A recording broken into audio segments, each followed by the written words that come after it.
Voilà, je voudrais saluer toute la population depuis l'Europe, depuis les États-Unis, les pays arabes.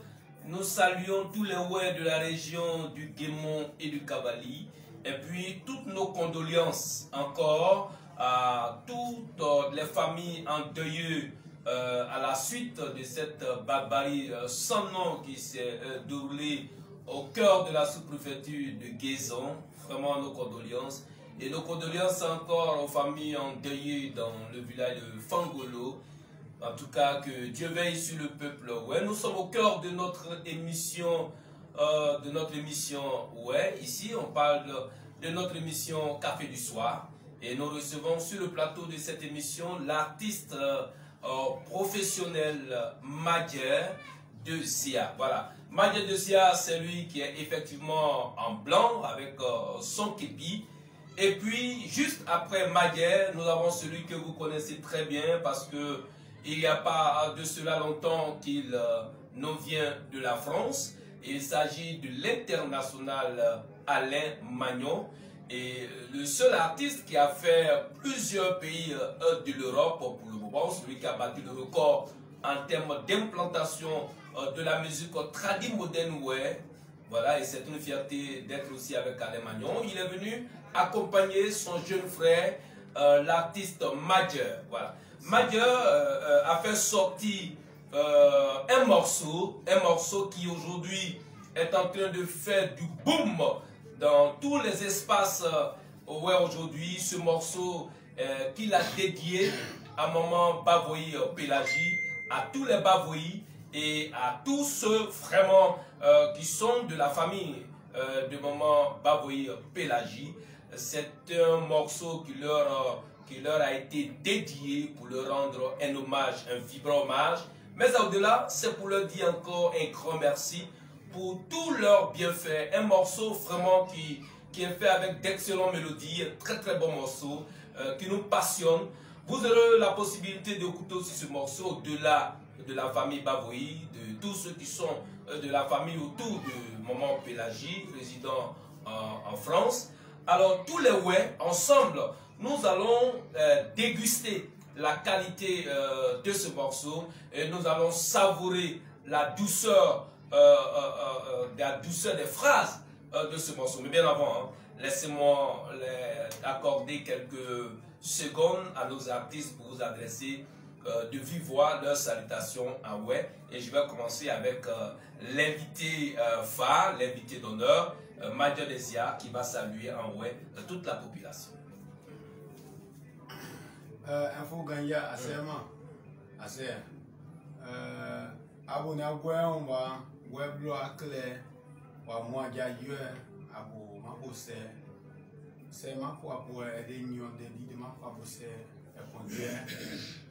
bo amone weblo moi pasable le gudu dauda yona wei otiambo okun ayo awakle awoni anedadwe ma je otiambo o ba vie so le guna wa be awon me gwe da wa no na de nyon de die me conseil ma kwa au mais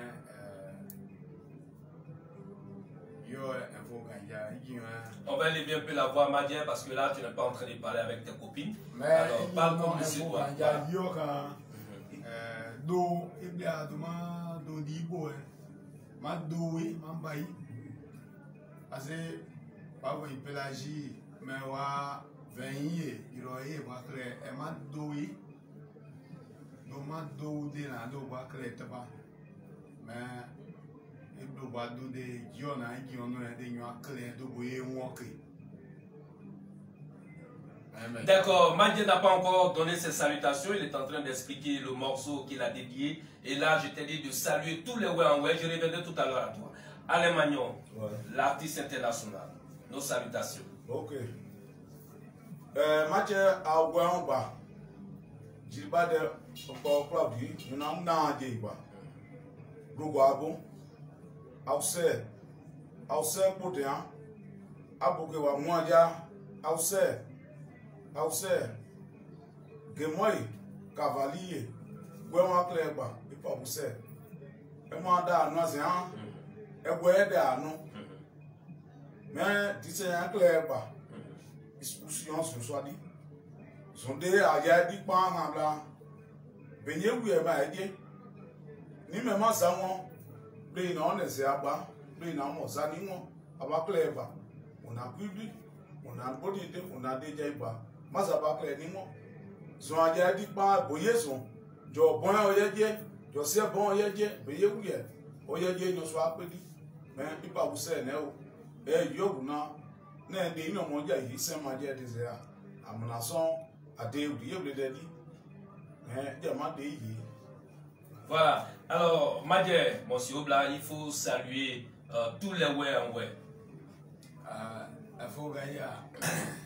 Mache gwe wakle kada kandina gwe iba ona ina gwe blo ani an ba gwe ye ipo abuse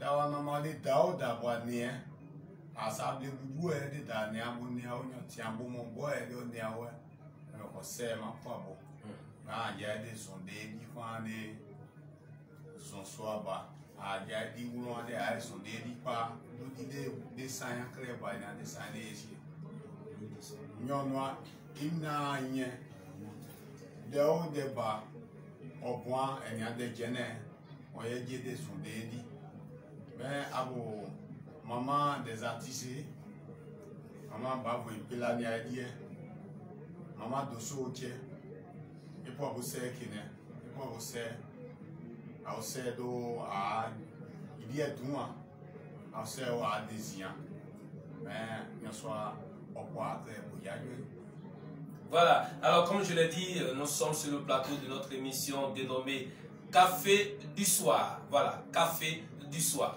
Voilà, alors donc je vais dire à tous les ouais, plutôt à tous ceux qui ne sont pas des ouais et qui nous suivent. Nous avons des amis BT, des amis gourous à qui nous avons donné l'information et qui sont en train de nous suivre depuis leur position géographique.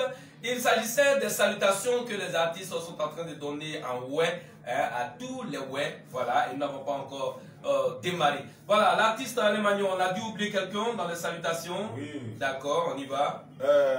Madoï, maman des artistes. Je l'ai dit, besoin de Aoussé à mon blongon. Aoussé, je dis, il faut. Bon, nous déposer un point, il y a des connaître, non? Ouais, nous paye. Marie-Noël, Yves, Babou Bléa. Aoussé, bon. Maman, moi, dans la position, pour ça, de maman, berger, qui mou, maman, paye, mou. Mais nous déposer, yo, il est tout. Ouais, nous paye pas Aoussé, né? Ade bayi, assez mado. C'est quoi te ba yiti ase gun o ke yo ni au point mango au ni ani ba gbe o. Voilà, c'est fait les salutations. Paul Gouley, Jean Jaurès Didier, maman Roseline Gunama, fils Zeraban, je vous salue, bel respect pour vous. Voilà, Christ Emmanuel, salut, maman Julie Gogo. Voilà, tu es venu assister ton jeune frère, maman Pélagie, tous les Baboïs. Anissé de Zéo depuis Zéo, sois salué, tu es notre correspondant, tu es journaliste au groupe Info Gagnant. Nous sommes fiers de toi, merci beaucoup. Voilà. Alors, comme je l'ai dit, il s'agit vraiment d'un morceau. Alors, ce morceau, comme je l'ai dit, vraiment a plu à tout le monde ici à Abidjan. Et depuis quelque temps, nombreuses sont ces personnes qui veulent écouter ce morceau dédié à Maman Pélagie et à tous ses frères et sœurs, ses parents. Alors, qui veulent aussi les écouter hors d'Abidjan. Et donc, on leur a dit, attendez d'abord qu'on puisse faire la dédicace de ce morceau à l'émission. Et puis après, on peut faire en sorte que tout le monde puisse avoir vraiment ce morceau. Alors, on va demander à Madje, le morceau que tu as fait. Alors, pourquoi tu as décidé de faire un morceau spécialement à l'hommage de tous les Bavoïs, de Maman Pélagie, de tous ses frères, ses sœurs. Voilà. Et ça, il faut l'expliquer en vrai. Moi, je le dirai tout à l'heure à tous les BT, les Doula qui nous suivent. Info Gagnant, KDI, DDI, les niao et des do et dou et des là mais famille pas voyer pour les do na ouais et men zaide Emma bayi Emma doé parce que bonnement doé bonne famille lui des nions o dia de bona ka maju die kanu o mazio que de na mando amekano donc de accrémano ga o blé bona ye doublé ye info ga ya doublé océan et mon dia bona de na maje c'est bien doublé ni demande de na demande de maïno mais de son mais nion o doit ma vous dire ina mais quoi il est noyé au moins non. D'accord. Alors on va revenir à Alain Magnon qui est le doyen de la musique tradi moderne ouais, qui est le vice-président des artistes. Il est le premier vice-président des artistes tradi moderne ouais du Cavali. Alors doyen Alain Magnon, quand un artiste décide de faire lui-même un morceau pour rendre hommage à une famille, à toute une famille, alors quel sens cela ça donne en web? Il faut pour les mots, c'est un bon obéissant d'eau.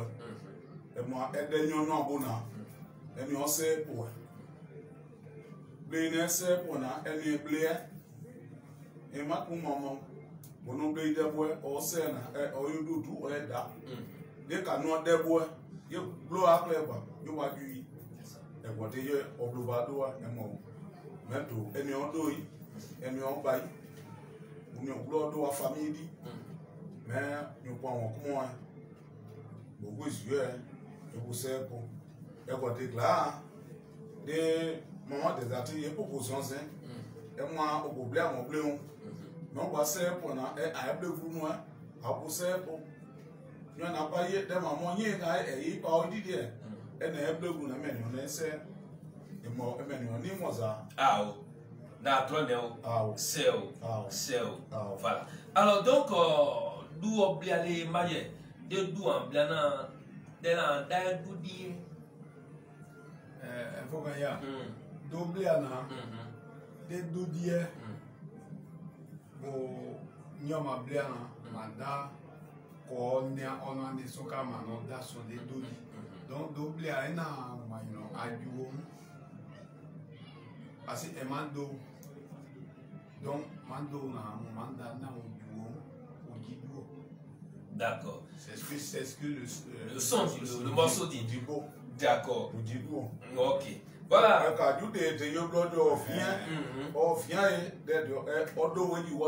C'est ça. Ah, très bien. Ok. Marie-Viviane Yepao, super maman, bonsoir. Et puis voilà, bien des choses à toute la petite famille. Nazio Rodrigue, j'étais à ton anniversaire, mais tu n'as pas cherché à me voir là. Donc tu dois faire un deuxième anniversaire, obligatoirement, pas à l'année où tu es né, hein, mais maintenant pour que tu te rachètes. Voilà. Et voilà. Bonsoir et puis bienvenue, fidèle frère, merci beaucoup. Pile Nessere, bonsoir. Voilà. Alors mon oncle Florian Baboyi, merci beaucoup d'être là. C'est vraiment une fierté pour nous. Voilà. Maman Kossadel. Merci beaucoup. Que Dieu vous bénisse en ma qualité d'apôtre de Christ. Que Dieu vous bénisse. Merci d'être là. Siamé Ida Tia, merci beaucoup d'être là. En tout cas, dans ce remerciement, il y a bénédiction dedans en même temps. Voilà. Alors, Eddie Bruce Fayez, merci beaucoup. C'est une fierté pour nous. Voilà. Maman Roseline Gunama, que Dieu te bénisse. Voilà. Alors, Ruth Gwede, voilà. Merci beaucoup. Je savais que tu allais être là et c'est pas étonnant. Voilà. Alors, Madjer, nous allons démarrer parce que les gens attendent maintenant, n'est-ce pas? D'accord, on va maintenant démarrer ce morceau qui fait vraiment du boum boum boum boum boum boum.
Voilà, vraiment, on a écouté ce morceau, ça c'est pas dans son sens instrumental, on l'a écouté dans toute sa composition.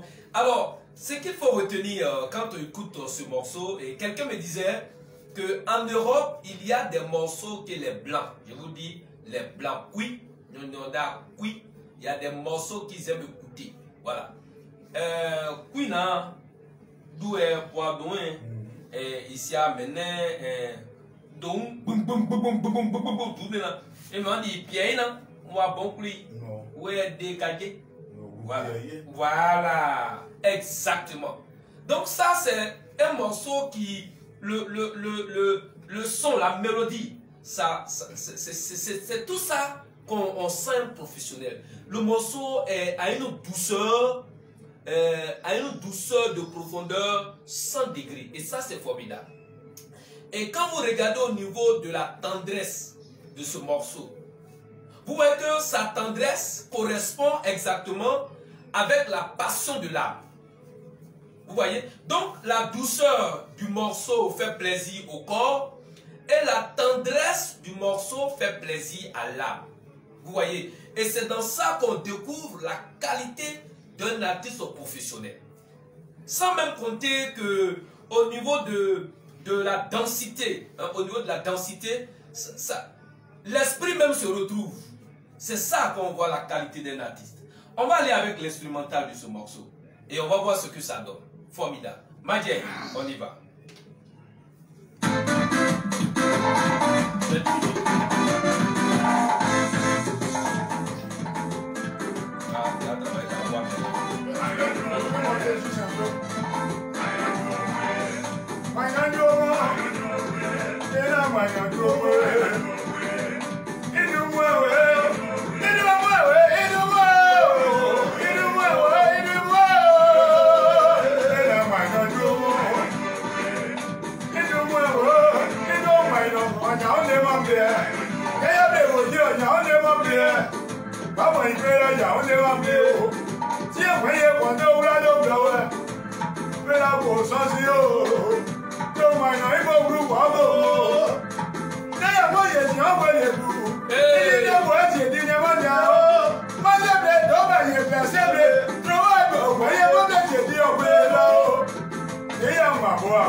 Je stoppe un peu.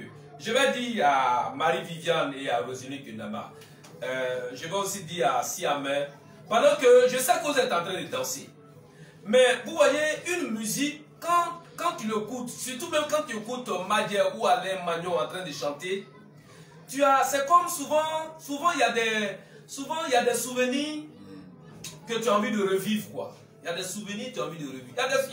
Il y a des morceaux comme ça, quand tu écoutes la même, tu as envie de voir ta maman. Hein? Souvent, mais il y a des personnes qui sont vraiment gentilles, tu as envie de les voir. Voilà. Moi, il y a des morceaux, quand j'écoute comme ça, je vais être à côté de maman Roselyne, je vais être à côté de maman Viviane, je vais être à côté de maman Célestine Voix, je vais voir de face à face maman Baboï. Il y a même des morceaux qui te donnent envie même de donner des bisous à ta femme, des bisous à ton mari. Vous voyez, quand le corps se sent concerné, quand l'âme se sent concernée, il n'y a rien de tel. On va encore repartir. Ce que je suis en train de dire, je sais que vous êtes nombreux et nombreuses à être d'accord avec moi. La musique là, ce n'est pas le fait... Il y a des musiques qu'on écoute, bon, ça passe parce que vraiment... Mais est-ce que vous savez qu'il y a des musiques qui font pleurer? Il y a des moments, ça me fait couler à cause de la douceur. Voilà. Donc, je vous invite à danser, mais à laisser votre corps, votre âme être emporté par la douceur et la tendresse de la voix de l'artiste et de la qualité de cette musique qui a été vraiment mise en place. Ça c'est vraiment important. Alors, Madjer, on va encore repartir.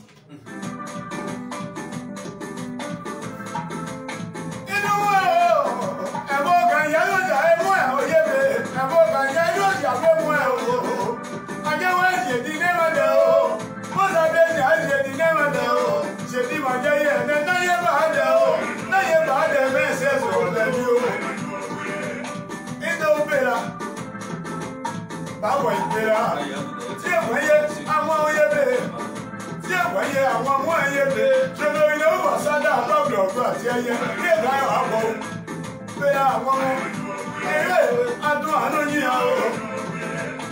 Òkú ọ̀sàdé ọjà jàǹdà àmú ẹ̀mẹ́ màá yẹ sí àbí. Èèwò àádọ́ àwọn bẹ́ẹ̀ àwẹ̀ tó wẹ́wẹ́ bẹ́ẹ̀ àwẹ̀ tó wẹ́wẹ́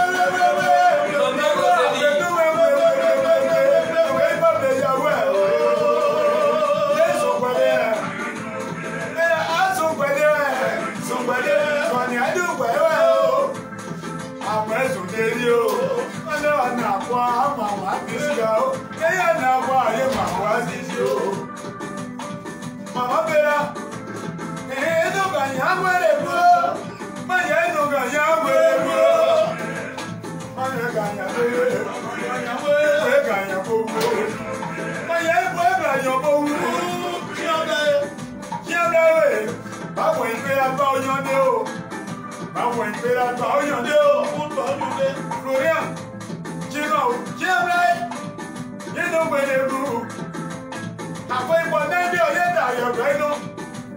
Kí àndọ̀ ẹ̀rẹ̀, kí àndọ̀ ẹ̀ kẹ́yà lè sùn sí àjímọ̀ nínú mọ̀ jẹ́ ẹ̀fú orí. Bòdèkà Adéwùrẹ́ yẹ wúlù, kí àndọ̀ ẹ̀ bòdèkà Adéwùrẹ́ yẹ wúlù. Dàdà nísà ẹbí ebó di àbú. Kẹ́yìnwó ọmọ àbúrẹ́ kọ́ ó. Ọ̀sẹ̀ gbọ́dọ̀ wọ́n ayé pọ̀ yìí sí ẹbí àbúrẹ́ pé wọ́n á gànyè. Kẹ́yìnwó ọmọ àbúrẹ́ kọ́ ó ló gà sí àbókù. Lówó.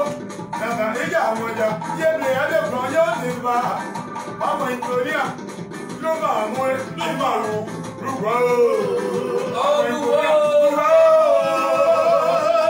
ìjà má ṣe ìyàgùdè yàrá tèyí ọ̀ṣẹ́ bó yọ yàrá tèyí ọ̀ṣẹ́ bó yọ yàrá ló yẹ tèrè yàgùdè màdàm yóò lẹ́yìn ní àmà kó àgbéyàwó ní àmà àwọn àgbéyàwó. Ṣé máa jẹ búlọ́ọ̀sì àmọ́ ọ̀gbé ẹnu? Tìyàfọ́wé, àwọn ṣe sọ́rọ̀ èdè oúnjẹ ó máa gbé. Súnmọ́ ti pa ìwé. Èyí ló wẹ́rẹ̀ mú o. Àwọn ọ̀dọ̀ ọ̀dẹ́ èdè sọ́ọ́ o. Tìyàfọ́wé àwọn ọmọ wèrè mú o. Èrò àdúrà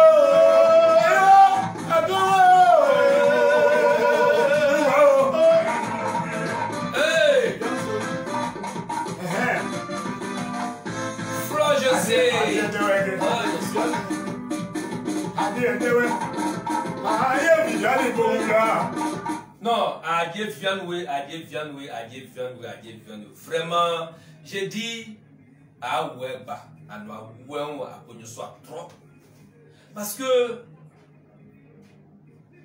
l'honneur, la voix là. Je ne sais pas pourquoi Dieu a décidé de nous donner la voix en termes de musique en Côte d'Ivoire.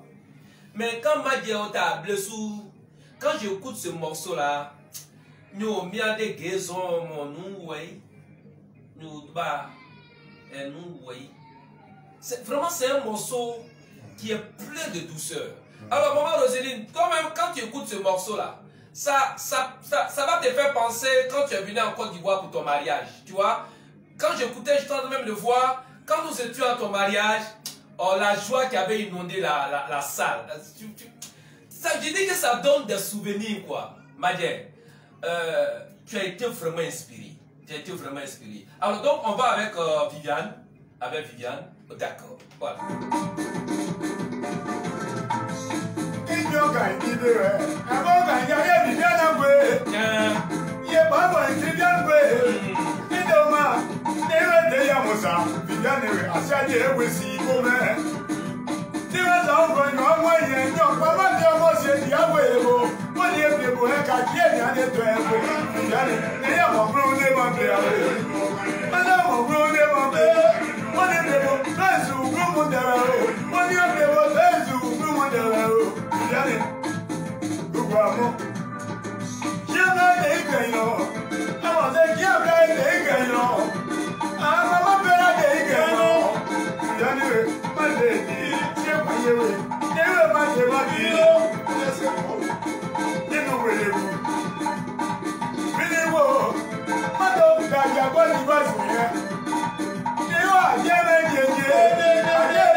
tout cas, ça m'a marqué.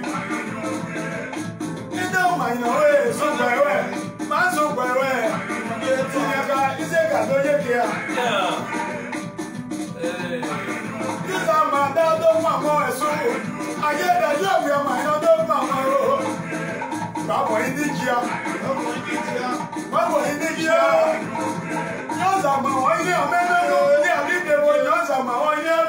Voilà, merci beaucoup. Voilà, donc nous avons écouté instrumental, nous avons écouté le morceau dans toute sa composition et cette fois-ci, on va faire monter le mercure. Voilà.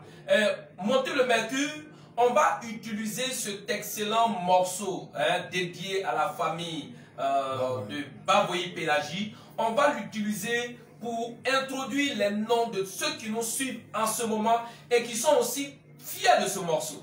Voilà. Et là, on laisse un peu quelques messages. Voilà. Maman Rosine Guélaman dit que Maman Pélagie, une dame au grand cœur. Voilà, une dame au grand cœur. Quand quelqu'un a un grand cœur comme ça, c'est une personne qui partage tout. Alors, Madjer, moi je te donne des noms avec ce morceau puissant là et on fait monter le mercure. N'est-ce pas? Merci beaucoup. Voilà, on y va. Ça c'est dans sa composition. On finit avec ça là-bas. C'est un peu...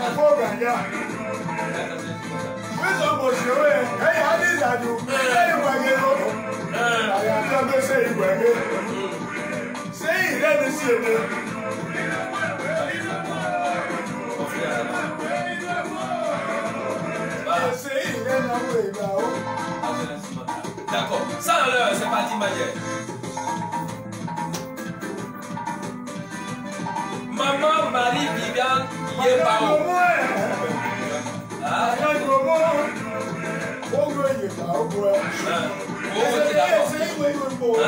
C'est d'abord. Maman Viviane. Maman Viviane.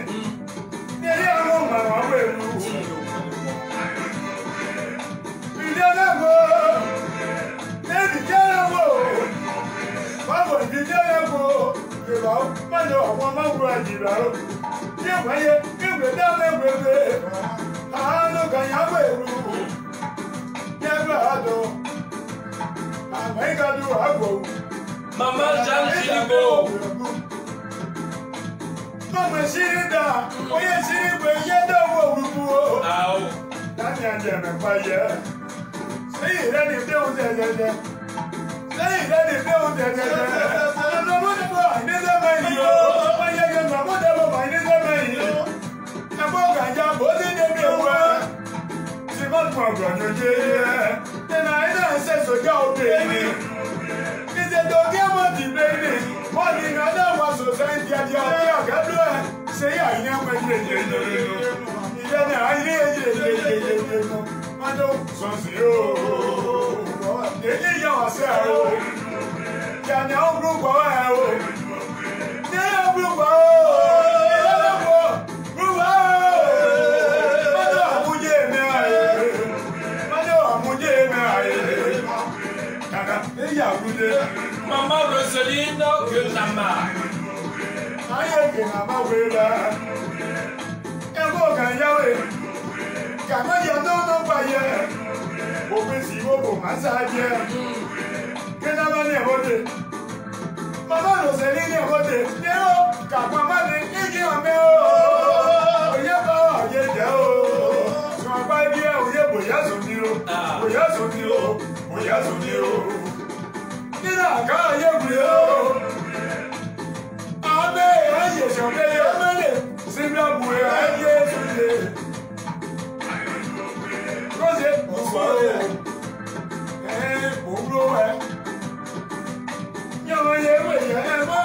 Siame Ida. Ida Siame. Ade Siame Ida. Ida. Enya o me mayo. Ase do gbo ni o debo. La kwanya do ye. Ka bro bro ka yo so sia. Da se ma ye bo ani. Da ye bo yiri. Ni ase mo. Yàtọ̀ mú àṣẹ́bòsò wọn kó. Yàtọ̀ ń rí ẹ̀ àṣẹ́bòsò wọn kó. Gaia. Ìwọ̀nyí àbọ̀nà dépò. Ní àga ayé fi o, sojú àpá ẹdí èbò Yéṣu ni o. Sojú àpá ẹdí èbò Yéṣu ni o. Èbò Yéṣu ni o. Ìdá. Ìjà wọn ni yàwó. Vieille Marie. Moye bien. Moye tètè wẹ́rẹ́. Moye tètè Marie wé. Àjẹ́ wẹ́ inú báyà dàwà náà. Òwe máa ní inú ìmọ̀jọ̀ ọmọ yẹn. Moye màmá Marie wé. Yèyí àtún ọmọ o. Àkẹyàn àtún ọmọ o. Ìjẹ́ òun dẹ́bi àwọ̀. Léwé dàpọ̀ akéyí kò bó gu o. Dàpọ̀ sókè ayé owó jẹ̀bù. Dàpọ̀ wẹ́gẹ̀ ayé owó sùn o. Ìyá kàyà abúlé. Nation Rodri. Iye dájọ́ wé. Iye dájọ́ wé. Kọ́lé dìbàgá yáde dìbàgá. Dìbàgá ní ọmọ máa ń ṣe ṣẹ́wọ́ kan yó. Lónà wọn kè fún àṣà wọn. Wọ́n ní yóò dáyà kéèsè ẹ̀ṣẹ̀ o. Dájọ́ àṣà o. Ròdígì gbòòbò. Ròdígì gbòòbò. Ròdígì gbòòbò. Ròdígì gbòòbò. Ṣé má jẹ bọ́ọ̀lù wọ̀ o? Florian Bavoy. Guidé. Guidé.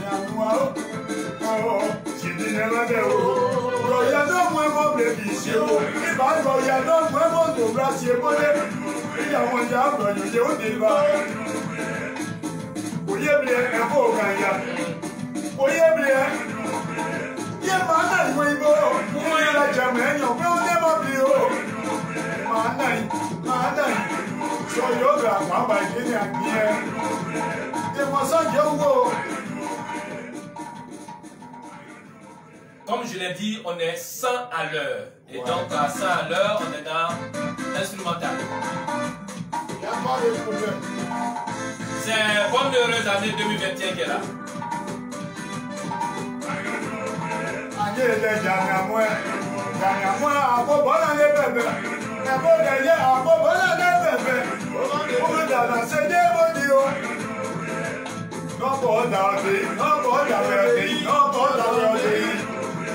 C'est pour bien aussi. Et moi ça, il nous met. Donc, c'est un bisou. Moi, c'est pas un bel oiseau. J'ai un bablau à dos métro. Manai, c'est bon, il est derrière ta vie. Manai, il y a des gars. Moi, c'est bien là. Ẹnu kúkú ni rẹ̀ bá dé sí abíámẹ́, kẹ́rẹ̀ bí èrè àjàdé yẹ àgbàgbà, ìsàìdé bó ti ọ̀mú. Lọ́wọ́ oníyẹ́wò kò, yẹ́wò kò ti ká ẹ̀mọ́ wọ́n yẹ bí o. Ọ̀nìkẹ́ yé mọ̀ kẹ́ ìtọ̀, kí ẹ̀dọ̀ wá kẹ́ ìpàṣẹ́lẹ̀wọ̀ tó gbẹ. Àárín ọ̀wà ilé wà á dọ̀ wà láyé. Dàpọ̀ yẹn kú wọ́n di gómìnà ọ̀gá. Gómìnà ẹ̀dẹ́yọ́dúnmẹ̀ ọ̀pá déyé mọ́. Quem vai crescer, que bom é? Se chega aí passar da palma ao pé, sonhei banheiro, mas não sonhei banheiro, sonhei de banheiro já o banheiro. Na pizza ele é bom dia, agora você vai adorar. Eu vou lá para fora dele, vai já o Maman, il m'a dit que tu croyais. Il m'a dit que tu croyais.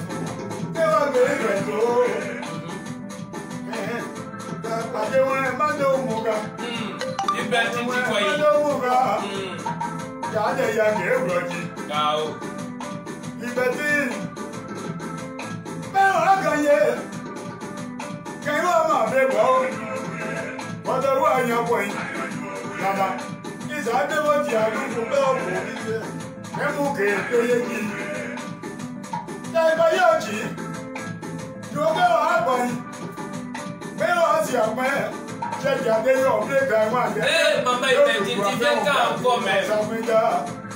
Combien tu as fait ça, Média? On passe. Qui a Yao, Canada. Ils ont bien votre dialogue. On passe. C'est quoi c'est Payeji, àwọn máa ń bèèrè ojú ìrọ́lẹ́ wọ̀gbọ́ mọ́ ẹ̀. Ó ṣe bẹ̀rẹ̀ yáde ìgbòmẹ́, kéwàá ìgbòmẹ́. Majeur, on va essayer un peu de lire quelques messages qui permettent. Nous sommes sur le plateau de notre émission Café du Soir. Alors, les cafés du soir qui sont achetés, on va lire quelques messages. Voilà, Florian Bavoy, mon oncle à moi, hein, c'est mon oncle à moi. Voilà, mon oncle personnel. Voilà. Il dit, alors je viens de déposer 20 000 francs sur ton Orange Money, 5 000 francs à Alemagnon, 5 000 francs à Infogagna pour juste rafraîchir vos gorges. En tout cas, merci beaucoup, la gorge. Voilà. Mais on rafraîchit même la gorge, mais ça c'est notre bonne heureuse année. Formidable. Voilà. Alors, donc, c'est ça. Alors, nous avons l'autre message de bonne fin d'année avec maman Viviane Yipao. Voilà. Quand j'ai dit maman Viviane, elle dit non, j'ai déjà chanté, elle dit mais tu as chanté, je dis mais c'est elle qui est bavouée. D'accord, bavouée. Très bien. Alors, elle te donne 30 000 francs et puis elle donne 10 000 infos gagnants. Voilà. Et maman Bavouée Pélagie, actrice principale de ce morceau, te donne 50 000 francs et 15 000 francs à info gagnant. Voilà, ça va nous permettre de combler un peu le vide de l'électricité, de base, tout ça. Et puis voilà, vraiment je viens d'un voyage, j'ai fait Giglo, Bangulo, je suis venu précipitamment à Abidjan à cause de la dédicace de ce morceau dédié à la famille de Pélagie et de ce que ce morceau va faire plaisir à tous ceux qui nous suivent en ligne. Et puis aussi, nous sommes à quelques pas de la fin de l'année 2021. Sur le fond de ce morceau, je garantis que personne de vous ne sera emporté par l'année 2020. Nous tous, nous allons entrer dans l'année 2021 au nom de notre Seigneur Jésus. Voilà. Alors, Major, nous étions là, quelques messages. Voilà, alors donc on a dit, on a fini avec Hubertine Tikwayi. Bon, maintenant, nous allons partir avec, on a fini avec Roselyne Gunama, c'est ça? Oui. D'accord, je t'ai dit tout à l'heure que quand tu chantais, ça me donnait le souvenir où maman Roselyne Gunama est en train de célébrer son mariage. C'était le mariage du siècle à l'époque, c'était vraiment le mariage du siècle. Elle a mis le paquet et ça me donne vraiment ce beau souvenir avec ce morceau, c'est vraiment beaucoup. Voilà, on va aller avec Olivier Didier Bar et puis je te donne des noms au fur et à mesure, n'est-ce pas? D'accord, c'est parti.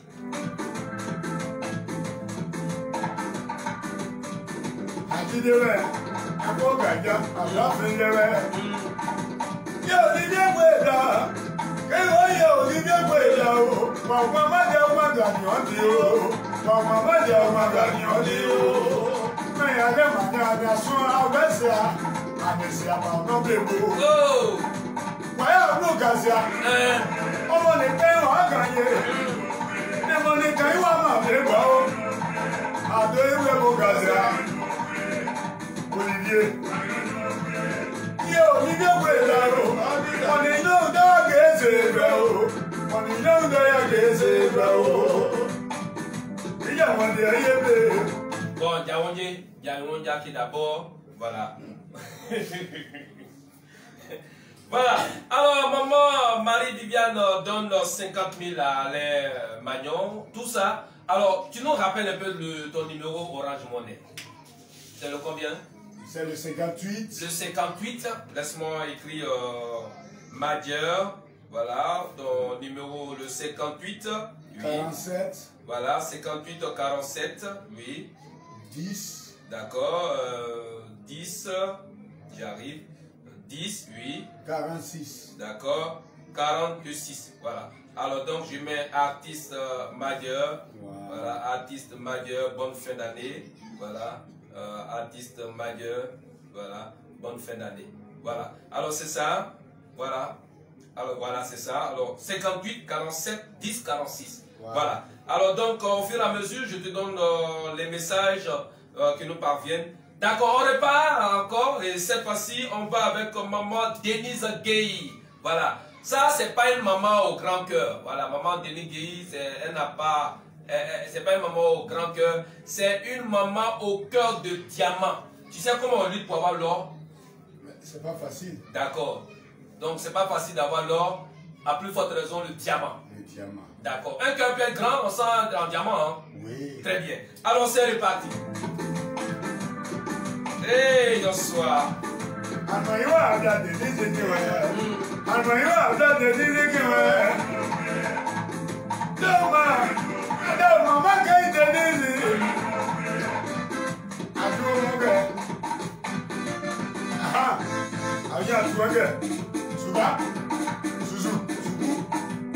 Ah d'accord, je rectifie. Alain Magnon, c'est 5000, hein. J'ai dit 50 000, mais lunettes me fatigue un peu. Alors c'est parti avec maman Denise Gueye.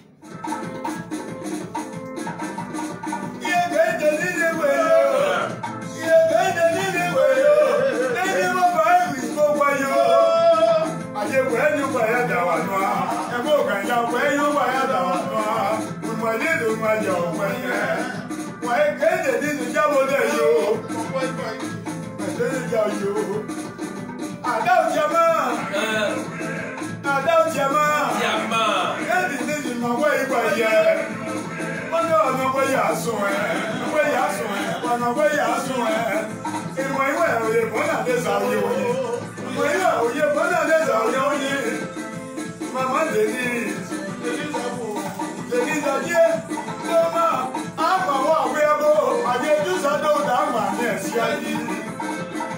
It was a yo, Denise, it was a yo.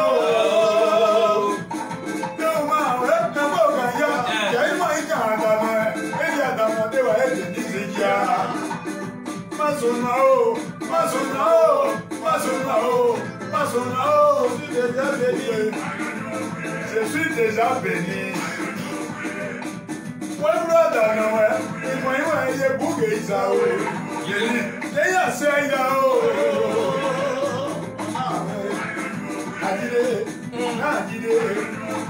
voilà, il a guidé. Mon loup, maintenant, loup, non, c'est-à-dire chanson, mais non, sous. Bien, oui, non, là, ah, peut-être que je. Voilà, c'est doux. Oui, mais c'est ça. Voilà. Alors, voilà. Donc, on va aller avec maman Bossan Gueye Noël Aurélie. Ah bon, voilà. C'est ma mère. Maman Gueye Bossan Aurélie. Voilà. Tu sais, oui. Ce qu'il faut retenir de cette maman, elle a un caractère déterminé par l'humilité. C'est une femme sans histoire, vraiment sans histoire. En tout cas. Et là, il faut dire aussi que elle a un cœur non seulement qui est bien, mais un cœur qui est tendre. Oui. Voilà, pour avoir la tendresse d'un cœur, il faut être rempli de Dieu. C'est parti avec maman Bossan. Ah, tu as vu? Elle est la trésorière. Je ne parle pas au hasard, Alain Magnon. Tu viens de confirmer ce que je suis en train de dire, la trésorière. Mais on ne peut pas être trésorier quand on a le cœur trop dur. Non. Il faut avoir le cœur de Dieu. Voilà. Alors, Madje, on va avec maman Bossan Aurélie. Bonsoir. Adam, maman Noël. Maman Nando, maman Wéru. Moya na baby, now Hachiribo.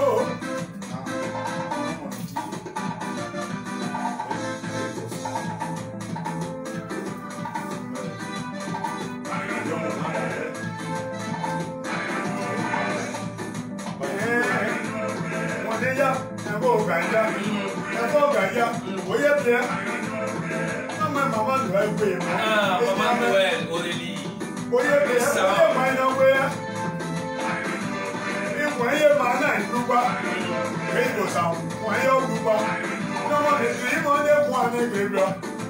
tí wọ́n lè gbẹ̀gbẹ̀ ọ̀pọ̀ olè.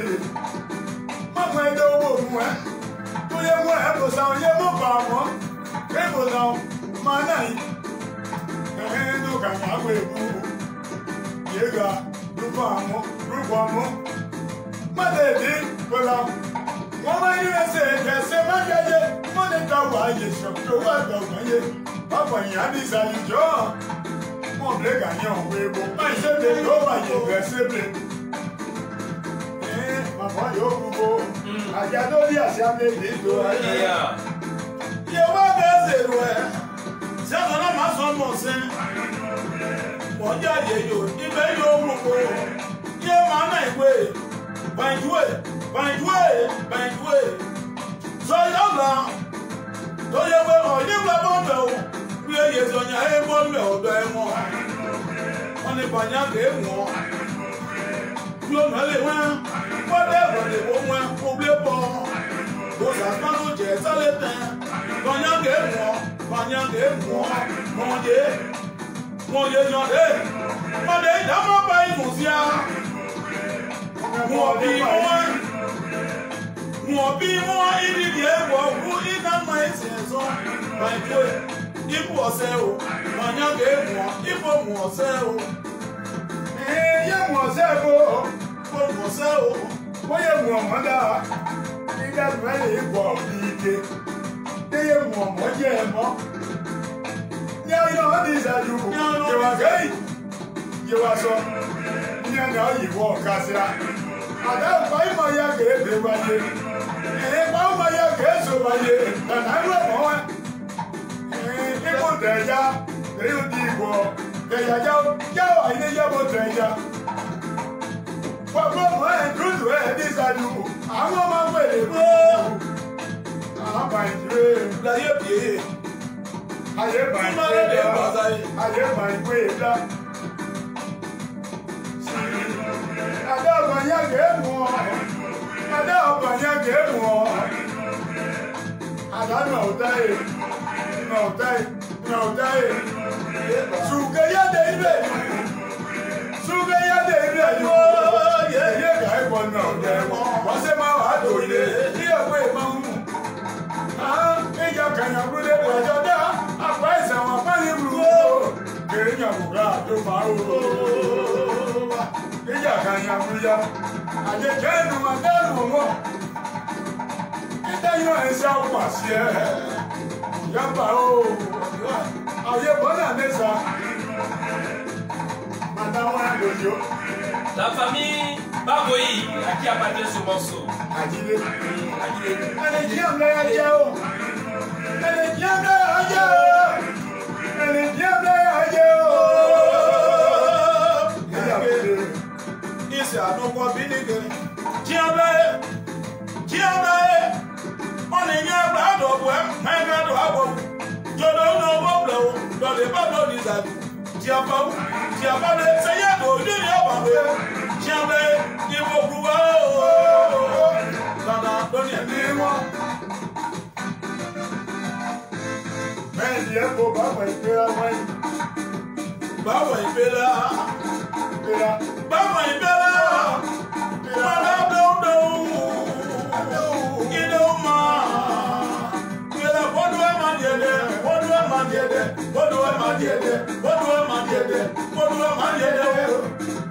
Báwo ni a ní ìlàjú? Báwo àgbòlẹ̀? Sábà máa lè wá o. Dòyàwó ẹni bàbá gàdíà. Kàyà máa lè wá ìwà gàdíà dáadáa. Ilé àpọ̀ àyíwá dé o. Yẹ́lẹ́ kí àfọ̀ àmẹ̀wọ̀ ní wà fún o. Bẹ́lá gbogbo. Bọ́dá bẹ̀rẹ̀. Ìdá bẹ̀rẹ̀ ìzọ́ ayọ̀ sí eyó. Madame Dublé. Dublé tẹ́lẹ̀ sẹ́kọ̀. Ìdá máa o. Tẹ́lẹ̀ máa wájú àdúrà dàbọ̀ o. Dókò o. Madame o.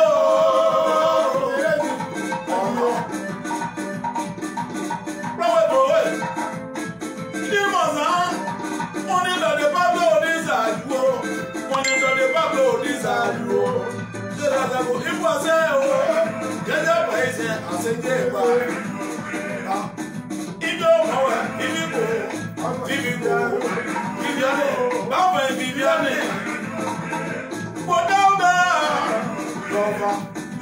dova, manda dova, manda dova. Manda o nesse irmão, não vou bater eu não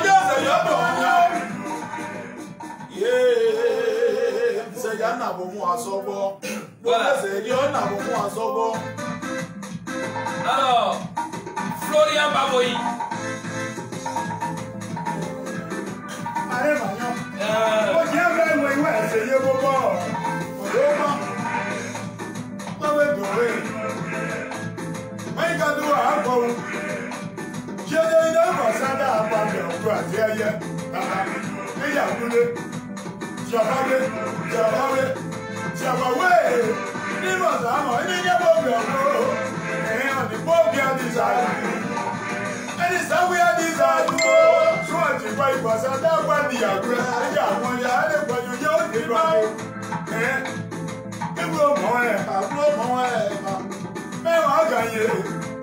Kàyíwá máa bẹ̀rẹ̀ ó, wọ́n lọ́wọ́ èèyàn pẹ̀ sí ẹ̀jì àgbèyé tó ń wo wí ẹni ó ga ṣe àtọ́rú.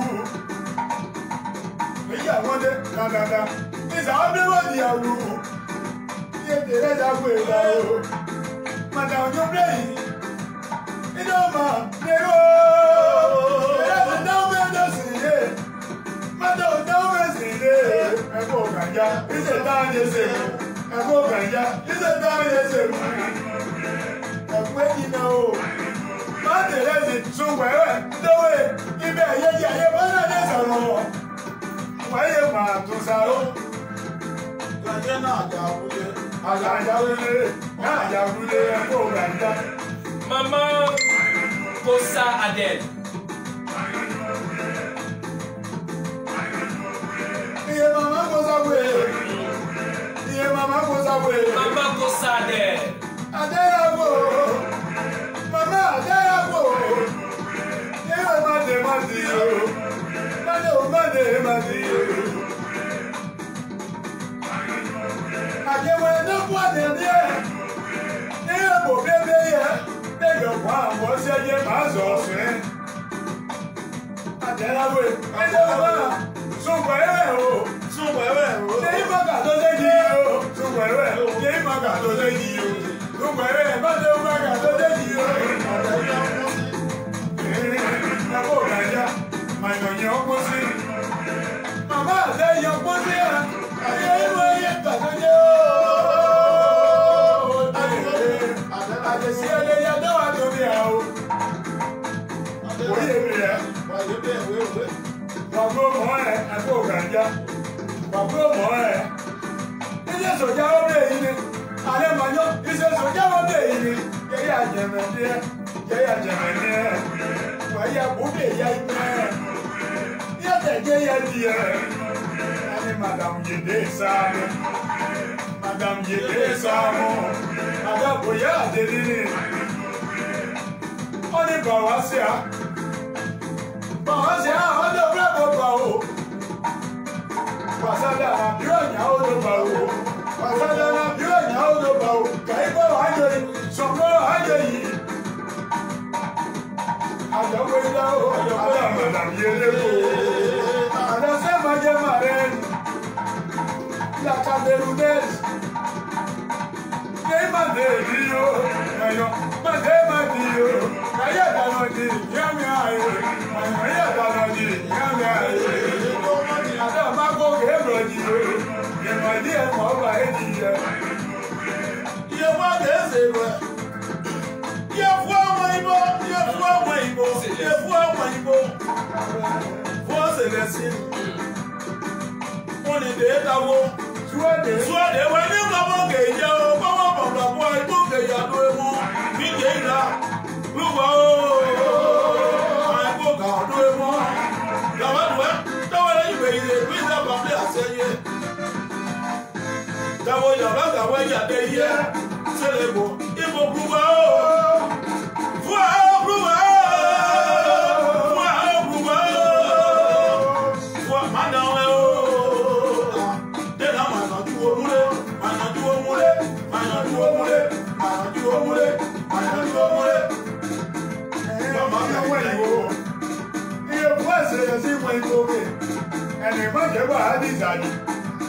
àtàwọn ẹ̀dínsì wà á yọ ọmọdé tí wọ́n sọ̀gbọ́ wà á wẹ̀ yọ ìsàbí lóde àrú wọn ni fẹ́gbá wọn ni dùngbà fẹ́gbá tẹ́tẹ̀lé dùngbà mọ̀ kò sọ́mọ̀ láti wà ní ọkú ẹni mẹ́lòkà òdó má pọ̀jù èyí àwọn ni àgbẹ̀ ọ̀yẹ́ lè kọ́ jẹ́bí wà á yẹ lu báyìí bòjá pa àwọn ìgbàsá dáwọ́ gàwúrú àti ayé làṣà wọ́n sì yẹ mọ́tò àyẹ̀wò gàgbà o làṣà wọ́n àyẹ̀wò gàgbà o làṣà wọ́n àyẹ̀wò gàgbà o.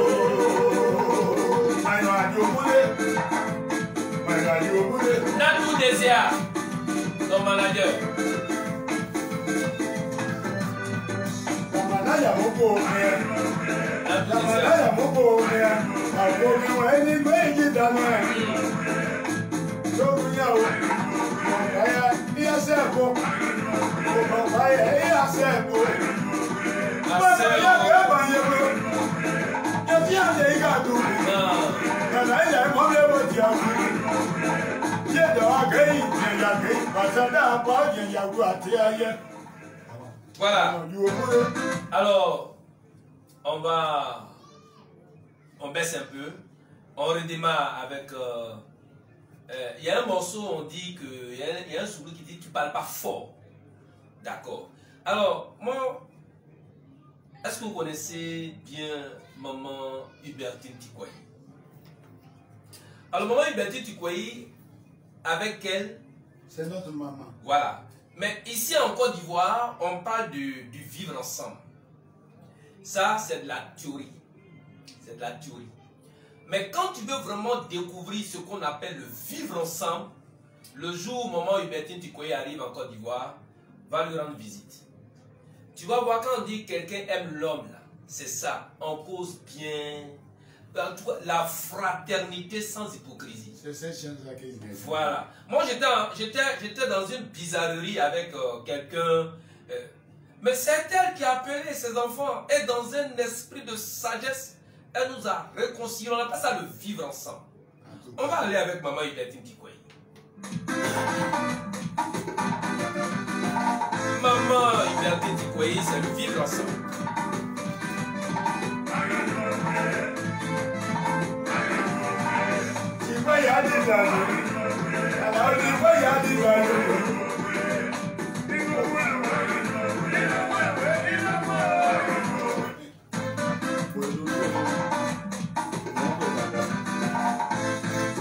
C'est parti. Oh, maman Hubertine Tikwayi. C'est le vivre ensemble.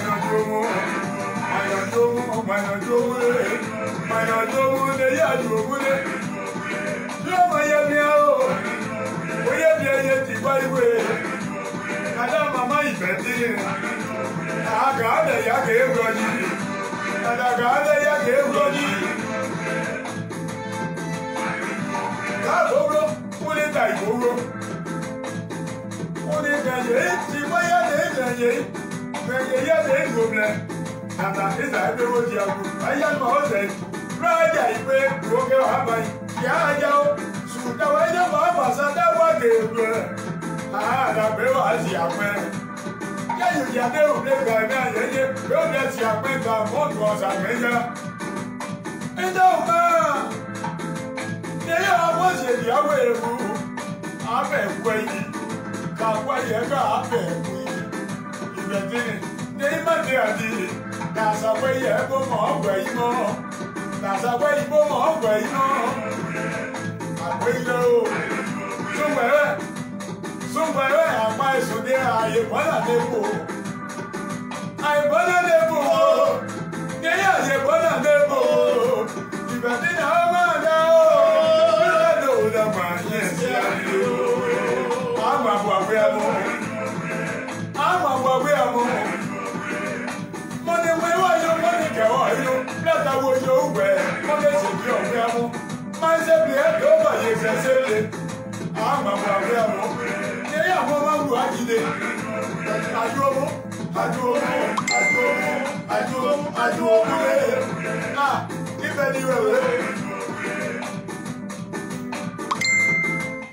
Merci beaucoup, Madjer, pour maman Hubertine Tikwayi. Je pense que C'est de ça qu'il s'agit. Alors, je te parle de maman Dorit Goudé. Maman Dorit Goudé, si j'ai quelque chose à dire sur elle, c'est une maman formidable. Une maman formidable.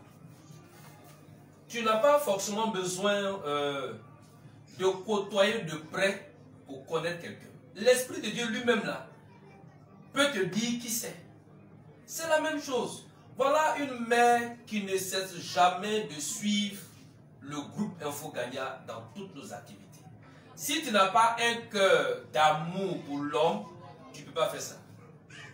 Mais au-delà, ce que je sais, c'est que maman Ruth Goudé, c'est une femme qui aime rassembler.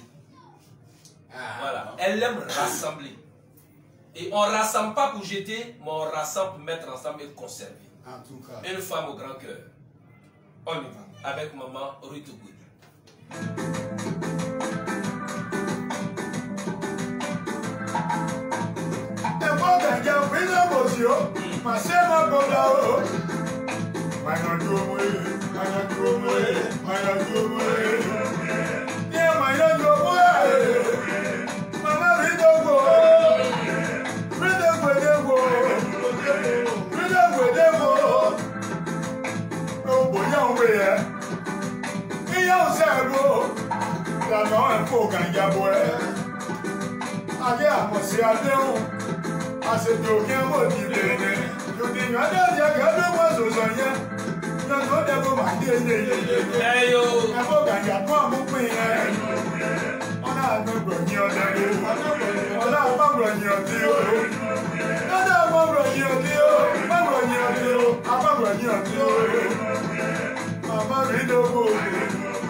Voilà, Madieu, je vais dire à toutes nos mamans, à toutes nos sœurs, à nos frères ouais, qui nous suivent, je veux vous encourager dans la nouvelle année 2011 à nous suivre davantage, à partager tout ce que nous faisons, partager, et puis soyez nos ambassadrices et ambassadeurs partout où vous êtes. C'est-à-dire qu'avec vos 5000 amis, parlez de cette télévision qui est faite pour que tout le monde soit honoré, respecté, quelle que soit sa position géographique. Voilà. Alors, Madieu, tout à l'heure, vous avez dit Maman Célestine Bois. Mais avant qu'on va y entrer là, je te donne le message. Voilà. Dans ton numéro orange, je vais donner à Maman Hubertine Tigoué. Tu m'as dit le 58. Le 58, 47, 10, 46. Voilà. Alors, Maman Tigoué, je t'envoie le numéro orange, monnaie de Madieu. Voilà. Pour que demain, elle puisse vraiment te faire quelque chose. Merci. Wow. Alors, excusez-moi. Nous sommes... mais maman, vous savez, quand les artistes, j'ai un rendez-vous avec les artistes, leur cœur bat. Parce qu'ils disent qu'il faut vraiment, ils ne nous donnent pas à boire. Mais l'eau qu'on doit boire là, on a déjà bu avant de venir sur notre plateau. Voilà, c'est ça qui est la vérité. Alain Magnon me disait, Joe, donne-moi à boire, il dit, tu vas boire. Il faut finir de faire mon travail d'abord avant de boire. Voilà.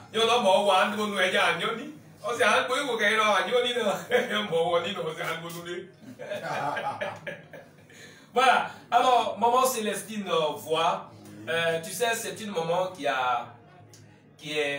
née dans une révélation de travailler pour le bonheur des femmes veuves et des enfants orphelins. Mais ce qui m'a vraiment marqué chez elle, un jour, j'étais en train d'organiser ma cérémonie. Elle me dit, mais ta cérémonie a ta besoin de quoi et puis quoi?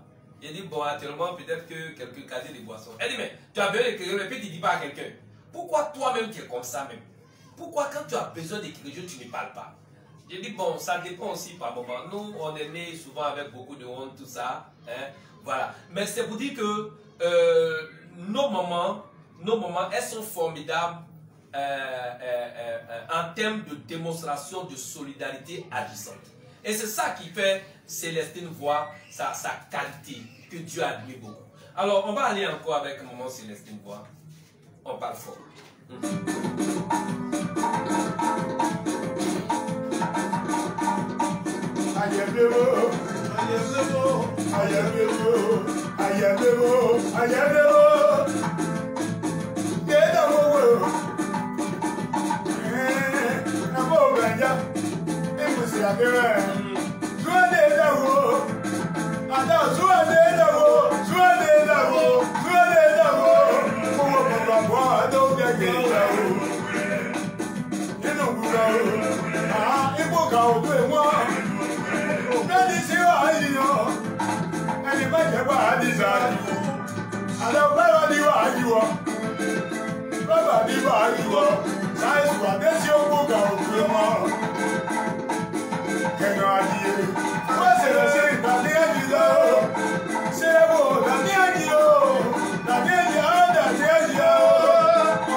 Voilà. Merci beaucoup pour tout ce que vous faites en termes d'imagination. En tout cas, nous sommes en train de déguster certains morceaux que Madieur a fait sortir. C'est un single en guise de reconnaissance à maman Baboyi Pélagie et à toute sa famille. Mais il ne faut pas voir la dédicace de ce morceau qu'au niveau de maman Baboyi Pélagie. Jésus pouvait dire à son disciple, en toute chose, il faut aller en eau profonde. Pour dire que c'est vrai que ce morceau, dans son aspect premier, était single dédié à maman Baboyi Pélagie, à tous les Baboyi, à toute la famille de maman Pélagie Baboyi. Un excellent morceau. C'est, comme je l'ai dit, c'est en guise de reconnaissance, en guise de remerciement pour toutes les actions posées. Et c'est ce que Roselyne Guenema disait, c'est ce qui doit être quand on a fait beaucoup pour un artiste. Donc ça veut dire que, au-delà de ce morceau, au-delà de cette famille-là, c'est une manière pour Madieur d'être reconnaissant envers toutes les femmes, ouais, envers tous les hommes, ouais. En tout cas, tous ceux qui, d'une manière ou d'une autre, ont posé des actes salutaires dans la vie d'un artiste. Et dans la vie même de n'importe quelle personne, même nous-mêmes. Et puis l'acte pour être reconnaissant, l'acte de reconnaissance n'est pas forcément lié à l'argent. Vous comprenez un peu? Un bonjour, un bonsoir, un comment tu vas, un ça va aujourd'hui, tout ça c'est extraordinaire et magnifique. N'est-ce pas Madieur? Voilà. Alors donc, et là on va aller maintenant avec maman Michael Siaye. C'est vrai qu'elle est artiste internationale, elle est ambassadrice, mais elle a une carte d'identité qui est vraie. C'est une mère. C'est une mère. Au-delà de son sourire qui peut tuer, qui peut séduire, qui peut réduire, elle a un cœur qui réduit et qui séduit. Voilà. Or, un cœur qui séduit et qui réduit, ça veut dire que c'est un cœur que tout le monde est appelé à aimer. Donc, elle est aimable, sans hypocrisie. On va aller avec maman Michael Siaye. Que Dieu bénisse sa carrière, que Dieu l'élève. On va avec la chanson dédiée à Bavoui et dédiée à toutes les femmes et à tous les hommes. C'est ça, Madame Bolaï. Oui, exactement, c'est Madame Bolaï. Oui, voilà, ça se conteste pas. Voilà, Madame Blekou. Voilà, Blekou. Voilà, mais elle n'a pas un cœur Blekou. Voilà, elle a un cœur, comme je l'ai dit, serviable, aimable, que tout le monde aime. Et c'est ce cœur-là qu'on recherche. Michael Siaye.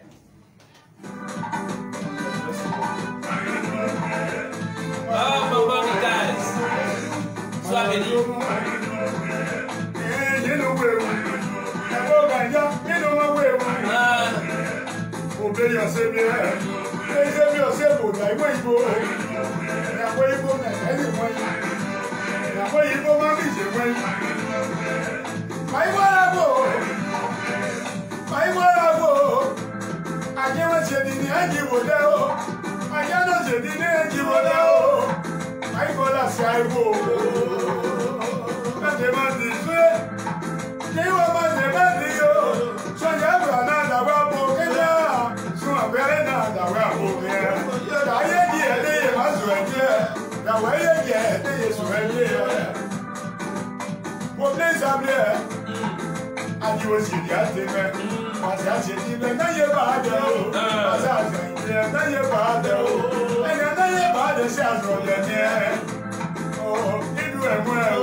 Voilà, moi je te donne le message de maman Michael Siaye par rapport à la nouvelle année. On sait que l'année tire à sa fin cette semaine et il faut que tu aies un peu de poulet. Voilà, alors donc elle te donne 100 €.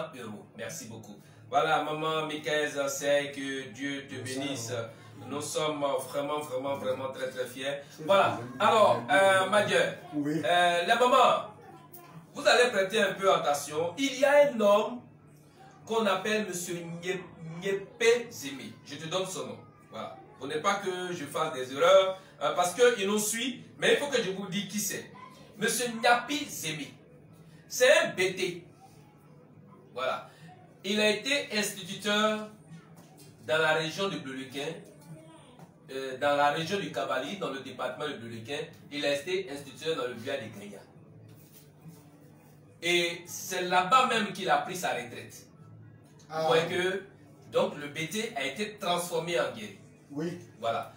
Sa passion pour la musique tradie moderne, ouais, je me demande même s'il sait qu'il y a une musique BT même qui existe. Parce que vraiment, il nous aime. Oui. Nyapi Zemi. On y va. Nyapi Zemi, mon nom, que Dieu te bénisse. Alamo, Alilobo, Alilobo, Alemanya, Ayemi, Ayeka, Emesemwego, Ulibo, Semere, Ulibo, Semere, Ulibo, Semere, Ayoka, Abino, Ayoka,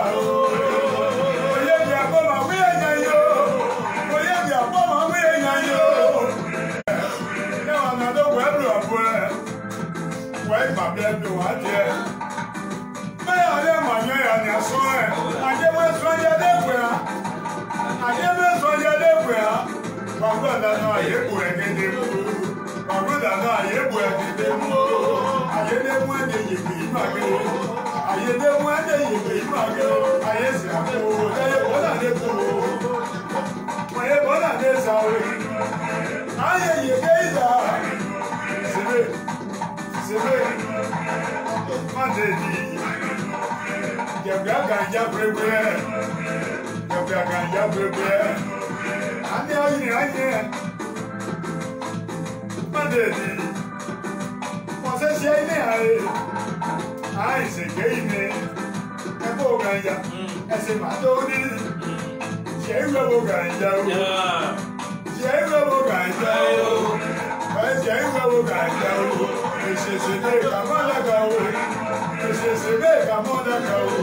Papa, que Dieu te bénisse. En tout cas, Papa, que Dieu te bénisse. Tu me savais, moi je te vois, moi je m'en pour même parler. Qu'est-ce que c'est qu'on dit, social, qu'est-ce que c'est qu'on dit, maintenant il sait pas où tu vois. Nous sommes au jour, on s'en est bon, on est bon, on a des mouets. Je vous n'aille pas. Un beau gagnant, j'ai salué de ce CV. Avec toutes les bénédictions. c'est ça. Que Dieu le bénisse. Amen. Que Dieu le bénisse. Amen. Tu vois en sorte que cette année-là, Amen. cette nouvelle année-là, Que Dieu le bénisse. ça soit une année de bonheur. C'est ça. Voilà. Alors maintenant, nous allons dire merci à Stéphanie Guy Monsieur de ceux qui nous suivent. On va dire merci à Charles Decabla de nous suivre. Merci aussi à Gisèle Ba de nous suivre. Voilà des personnes qui nous suivent. Voilà. Donc, Stéphanie, Charles Decabla et puis Gisèle Ba, on va leur dire merci. N'est-ce pas les maillots? Ok, c'est parti. Ah, c'est pas l'animaux. Elle est monsieur au visage. Elle est qui monsieur au visage. Mais du haut qu'elle nous met, on est vraiment bien dans l'essentiel. Oui, on dit on s'avouait un beau ganja. Si vous voyez on s'avouait, il monsieur m'a grognoté. Yo visage m'a grognoté. Ouais, c'est pas lui là où il y a eu.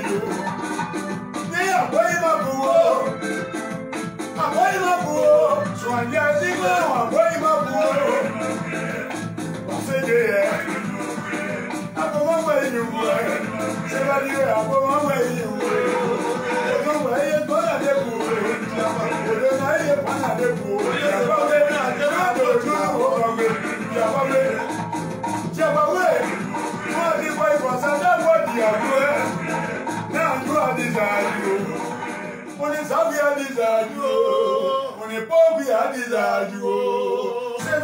Merci beaucoup, Manière. On dit par avec Gisèle Ba.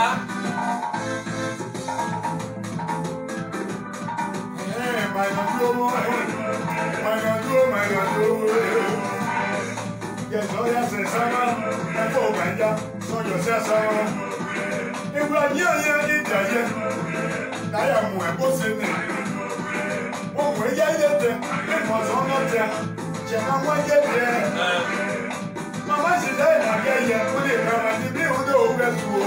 Ah bon? On est souvent en disant. Ah, maman Gisèle Ba. Sois bénie. On a deux robes, on a savagé. On a un maillot. On a la web pour rien. On a un maillot, si des sios. Ma voyage de programme. Il n'y a pas de formateur.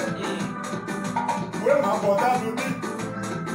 On a voulu le c'est mon son. Ah, maman Gisèle Ba. C'est vrai.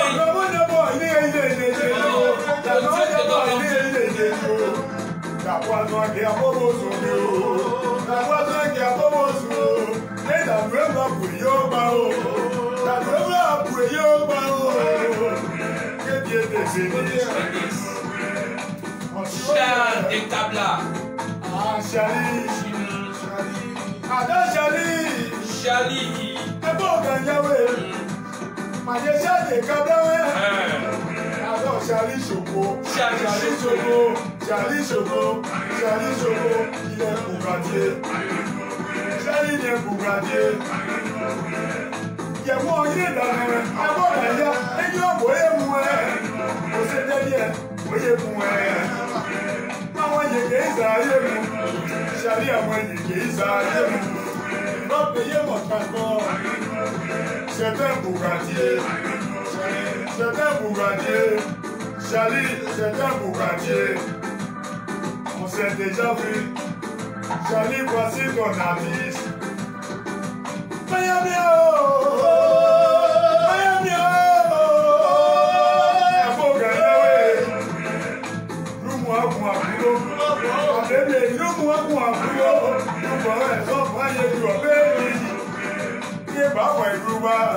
Quelqu'un né à Aubert depuis le Maroc.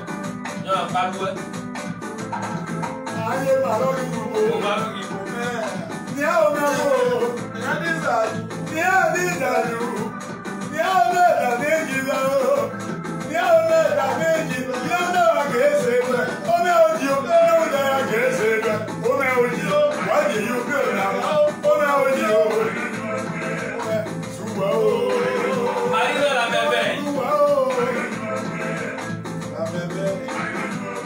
Marina la merveille. Marina la merveille. Marina la merveille. Marina la merveille. Je sais qu'elle est bourgadière. Un bon égal en merveille. Marina go. Qu'elle m'a payé. À quel moment elle va y aller? Marina, mon yeux de là-haut. Mais non, mon yeux de là-haut. Il pense à où? Un beau gagnant, c'est à ça, ouais. Et Marina, mon tour, ouais. Non, c'est moi qui ai payé là. Pas pourquoi, oh. J'ai envoyé pour un, on s'est ouais, oh. Un beau gagnant, il est pour qu'elle parle, oh. Allez, maintenant, non, il est pour qu'elle parle, oh. La merveille. Coucou, voilà ce coucou. Coucou, tu es. Coucou, tu es. Madame,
Maman Julien Bozon.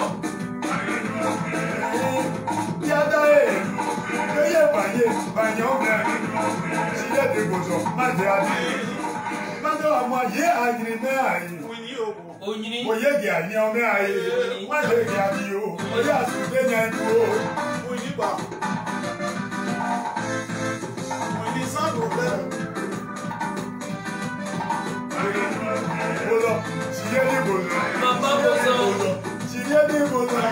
Sois béni.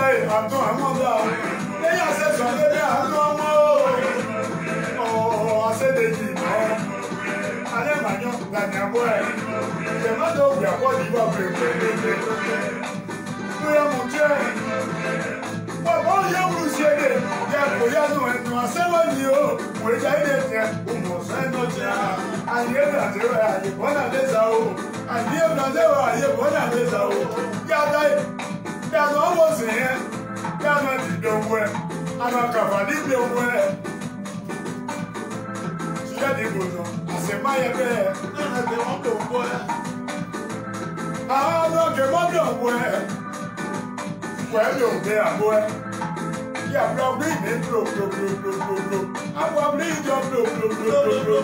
I'm on your son, that boy. I'm on not the devil. She let me go, so I can't hear you. She let me go away. I can't hear you. But I be down. When are you? Who are you? That's how you do. There are you. When are you? And if we are you. Come on, they get it for now, do it more.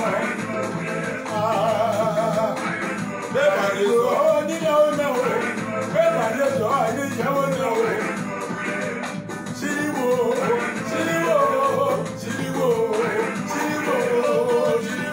On va aller au Maroc. On va aller au Maroc. On va saluer Madame Niaomé, Marina Mewe.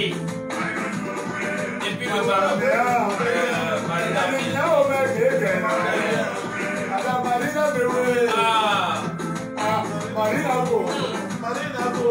Marina Go.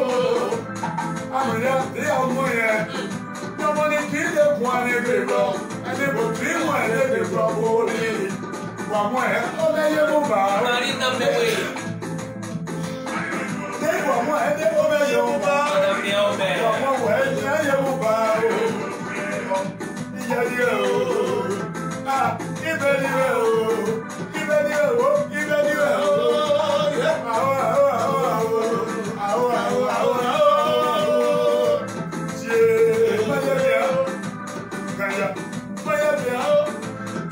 Bien le Sicon et puis l'Italie.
Voilà, nous allons maintenant saluer un digne fils du peuple oué. Il s'agit de Thierry. Thierry Bogia. Il a la marine nationale. Thierry Bogia, c'est l'un des présidents de qualité. Il est fédéral au niveau des jeunesses du Guémon. C'est quelqu'un qui a le cœur d'un homme qui est bien, en tout cas, c'est ce que je peux te dire. D'un homme qui est bien. Et c'est quelqu'un qui est beaucoup rigoureux dans la gestion des biens communs. Thierry Bogia, on va lui dire merci. Parce qu'il nous a suivis.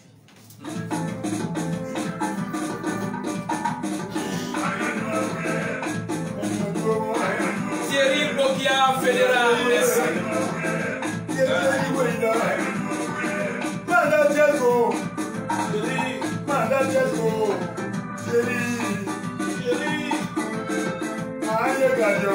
Oh, fédéral, merci.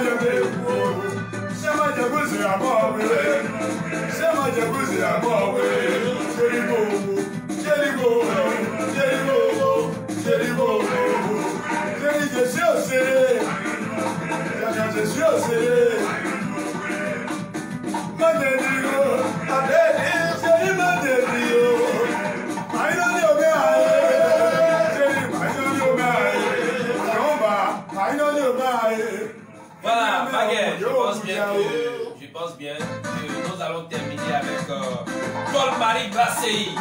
Voilà une maman qui nous aime beaucoup. Paul-Marie Glacé. Paul-Marie Glacé.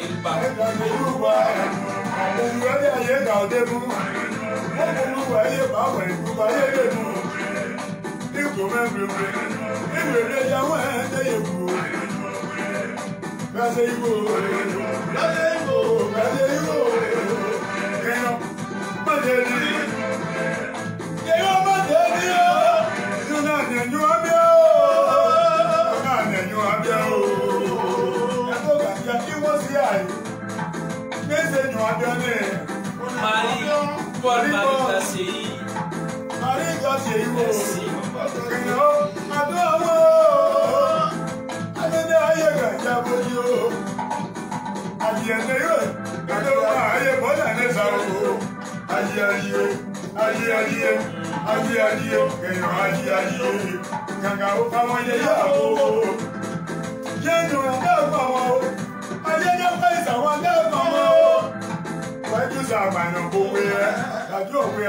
Voilà, merci beaucoup, Maguette. Vraiment, dis-moi. Alors, habituellement, je finis ce genre de mission sur le coup de 22 heures. Mais aujourd'hui, vraiment, on va s'arrêter là pour aujourd'hui. Vous savez que je suis venu de tournées à l'extérieur de la Côte d'Ivoire. Et à cause de la qualité et de l'urgence de la dédicace de ce morceau dédié à la famille Bagoui, à tous ses parents, je suis venu à Abidjan depuis hier. Je suis arrivé depuis hier aux environs de 17 h avec un corps beaucoup convalescent, voilà. Et donc il faut que je m'arrête là pour pouvoir vraiment me reposer.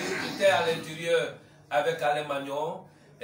C'est lui-même qui m'aidait vraiment à supporter la douleur du corps. Voilà, Alain Magnon, c'est ça. Voilà, on a tourné, nous sommes de retour. Alain Magnon était déjà venu avant moi. Moi, je suis arrivé hier. Il faut que je me repose vraiment, prendre les médicaments pour pouvoir récupérer parce que les oueds ont encore besoin de nous. Ils ont encore besoin de nous. Il faut qu'on se repose. Voilà. Alors, je vais dire un grand merci à tous ceux qui nous ont suivis tout le long de cette émission. Nous sommes à sa fin. Merci à ceux qui ont fait, à toutes celles et à tous ceux qui ont fait parler leur cœur pour nous souhaiter bonne fin de semaine avec un poulet. Oui. Que Dieu vous le rende au centuple. Soyez richement bénis.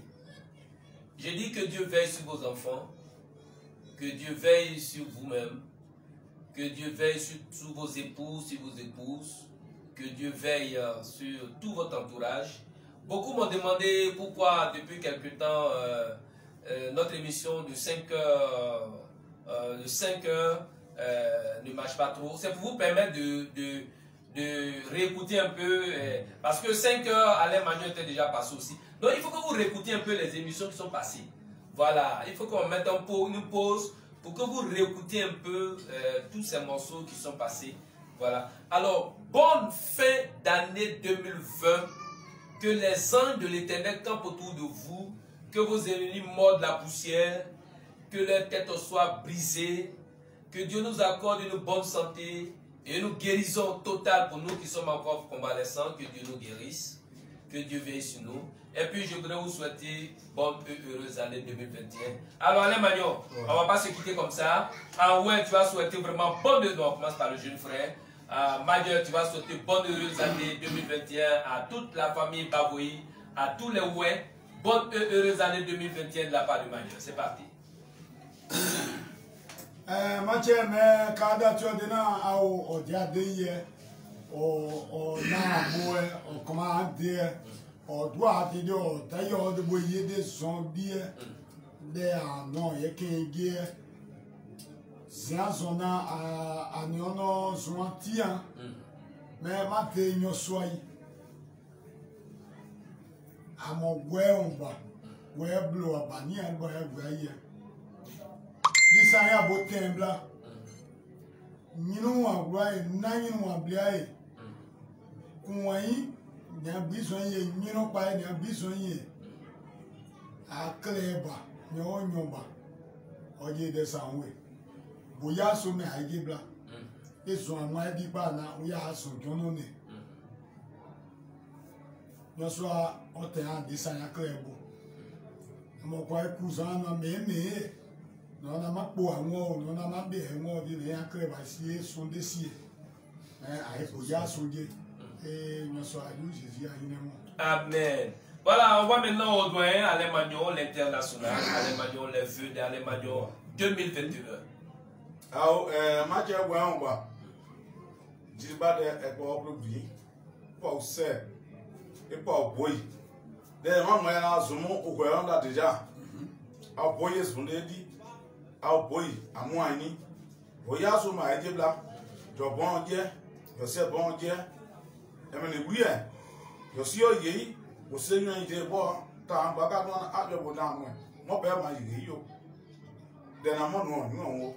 Et ma bon là, à mon blanc clair, pas au boy, boyer son dédi, descend clair, il y a mon blanc zona, ici, je sois dit, son dé à pas dit non, blé, au droit à voir la déca, non, blé à droit à voir, non, mon bas, au ma blanc de wa, doit, bien chaîné, non, au droit à voir là, son dé à ma dit pas, moi, soit non.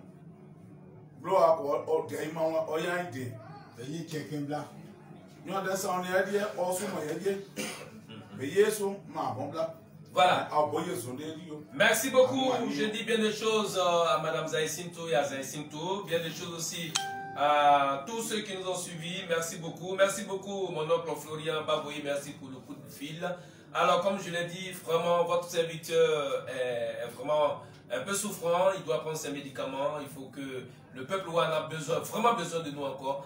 Nous sommes à la prochaine pour notre émission intitulée Café du soir. Merci beaucoup et puis portez-vous bien.